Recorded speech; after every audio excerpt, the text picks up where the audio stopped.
Presiden Rusia Vladimir Putin membuka suara terkait kisruh Greenland dan rencana Presiden Donald Trump yang ingin mengambil alih wilayah otonomi Denmark tersebut. Putin menegaskan isu Greenland yang menjadi ambisi Trump sama sekali tidak menjadi urusan Rusia. Pernyataan itu disampaikan Putin saat berbicara dalam rapat Dewan Keamanan Rusia pada Rabu 21 Januari 2026. Menurut Putin, isu Greenland sepenuhnya menjadi persoalan antara Amerika Serikat dan Denmark.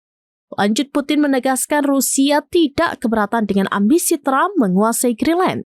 Menurutnya, penyelesaian isu itu seharusnya dilakukan secara bilateral oleh Washington dan Copenhagen. Dalam rapat itu, Putin menyatakan bahwa Amerika Serikat kemungkinan bisa membeli Greenland. Putin menyinggung beberapa contoh pembelian pulau dan wilayah oleh suatu negara yang pernah terjadi dalam sejarah, termasuk menyinggung sejarah Rusia yang pernah menjual Alaska ke Amerika Serikat pada tahun 1867.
Demikian informasi terkini Syederalun, saksikan terus beragam informasi lainnya. Coba like dan share seluruh akun serampinis.com. Download Tribun X sekarang, menghadirkan lokal menjadi Indonesia.